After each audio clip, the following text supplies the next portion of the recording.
right, ladies and gents, we're here with Joe Bilotti, who is a big, besides a great player, he's a big advocate with education, and especially when it comes about music and styles and playing, and he's been a seasoned player. Joe, welcome to Encore Chat. Hi, Pete. How you doing, buddy? Good to see you. You too, friend. my man. You too. I had a question, Joe. When did you get started? Like, how old were you? Pete, I started at a very young age. I started at 5 years old, Okay. but I was playing the ukulele.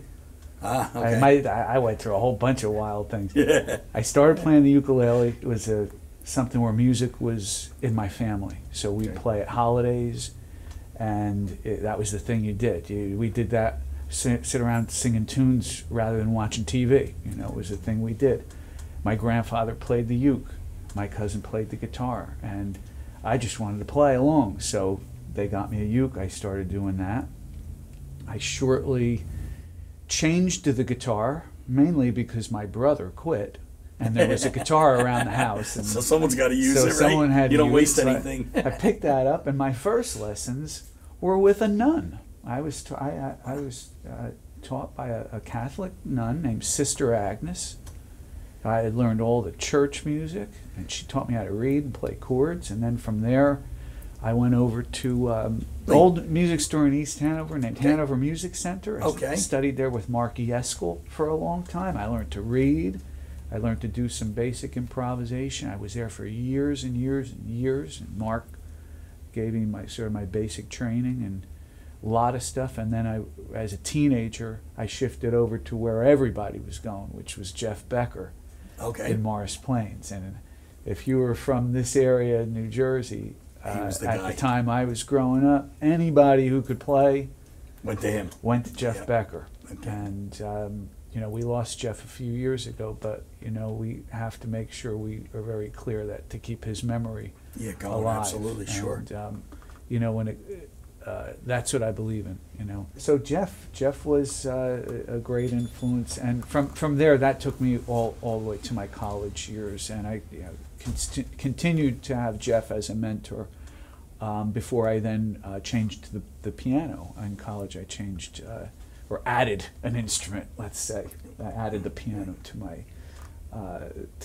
my skills and studied piano through college. But guitar has always been my good friend. Yeah, it's okay. Now, let me ask you this, Joe. Do you remember what was like the first group that got you excited, like to the point where it just clicked? I mean, I know you were playing with the parents, like you're saying, and you're playing ukulele. But what was it that really drove you over the edge to really get into it, to stay with it? Was it you just think it was a love all the time, or was it? Well, no, actually not. And that's the interesting thing. Through the years, I'm not sure. I know I loved the guitar, but I just had a genuine love for the instrument, so I always played. Okay. And even during my formative years, where I really didn't have a band or a guitarist that I was trying to emulate, it was always the guitar. But without a doubt, that in the early teenage years with the classic rock groups, particularly like Led Zeppelin, really opened me. I said, wow, now that is a guitar player. That's the sound I want to make. But it snowballed from there. So, you add Steve Howe from Yes into the equation. You add Les Paul. I started becoming a fan of Les Paul, the guitarist. So it wasn't just classic rock, but it was really, guitar players who were making sounds that were particularly different, particularly special, and those guys were probably my first heroes. Okay, now let me just ask you this too: what is your feeling on? I mean, you spread over a lot of years of playing, so you've seen changes in the industry. Yeah. From playing, from technology changing. Yeah. From even think about it, cassette. CD, you know what I mean? The change is going so quick. Yeah. How do you feel? What is your opinion in today's market, or your advice could be to kids that that are seeing this, that might want to play guitar or might to do something? Could you just touch on how important it is to what you put into it, you know, in your opinion, you know, music, being an educator, so tell me. Well, let's put it this way. You know, in a nutshell, it's something I say to the students I cross paths with every day, and that is that there is no shortcut.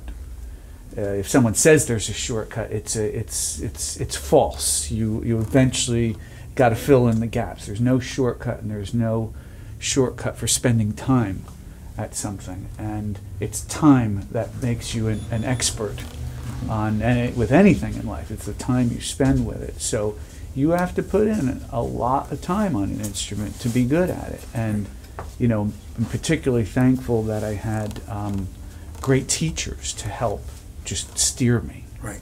Okay.